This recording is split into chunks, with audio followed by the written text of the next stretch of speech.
좋은 아침입니다. 오늘은 사도행전 18장 24절로 26절 말씀 함께 대하겠습니다. 그런데 안드레아 태생으로 아볼로라는 유대 사람이 예배소에 왔고 그는 말을 잘하고 성경에 능통한 사람이었다. 그는 이미 주님의 도를 배워서 알고 있었고 예수에 관한 일을 열심히 말하고 정확하게 가르쳤다. 그렇지만 그는 요한의 세례밖에 알지 못하였다.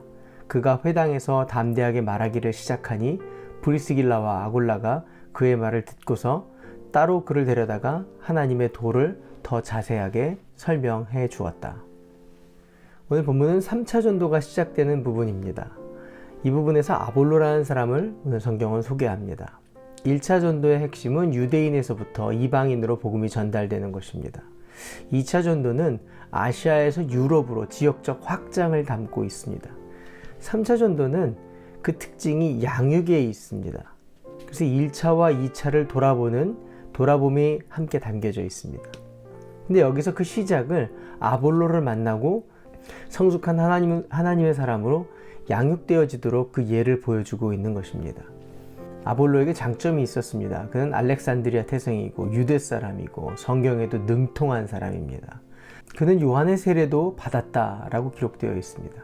다시 말하면 구원의 역사도 예수가 하나님의 아들이신 것과 그가 십자가에서 죽으시고 우리의 죄를 담당하시고 3일 만에 부활하신 것도 다 알고 있는 사람이었습니다.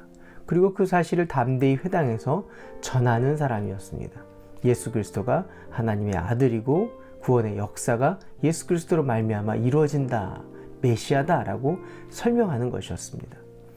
그런데 무엇에 관해서는 알지 못했냐면 성령의 역사에 대해서는 알지 못했다라는 것입니다. 브리스길라와 아굴라는 이미 사도 바울의 깊은 말씀과 함께 고린도에서 성령의 일하심을 1년 반 동안 훈련받은 사람들입니다. 때문에 아볼로의 복음 증거가 너무나 귀했고 그가 전하는 그리스도의 복음이 온전한 것을 알았습니다. 그러나 그 가운데 성령의 역사하심, 요한의 세례만 알고 있었던 아볼로가 안타까웠던 것입니다. 그래서 그를 따로 조용히 불러서 성령의 역사하심을 그에게 가르쳐 주었다라고 성경은 기록되어 있습니다. 때문에 아볼로의 복음의 증거가 너무도 귀했던 것을 알고 있었던 브리스길라와 아굴라는 그에게 복음의 역사 가운데 예수 그리스도의 영, 성령의 일하심을 자세히 설명해 주므로 온전한 양육이 시작되는 것을 보게 됩니다. 하나님의 복음의 역사를 감당하는 일꾼에게 있어서 말씀과 성령의 온전한 균형이 필요합니다. 성령의 일하심이 있습니다. 반드시 말씀의 근거가 있어야 합니다. 하나님의 말씀이 있습니다.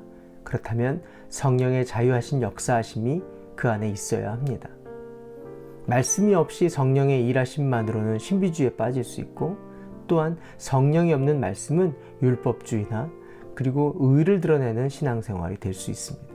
이 두 가지의 균형이 온전히 성령의 역사하심과 나타나심 그리고 말씀의 근거가 있을 때 은혜라는 것을 경험하게 됩니다.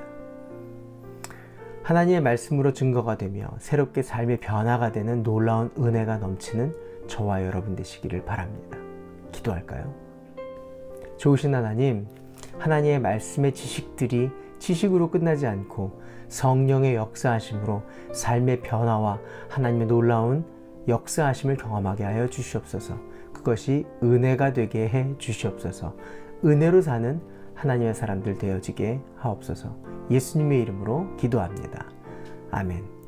오늘도 말씀과 성령의 역사하심으로 하나님의 뜻을 이루어드리는 하루 되시길 바랍니다. 화이팅!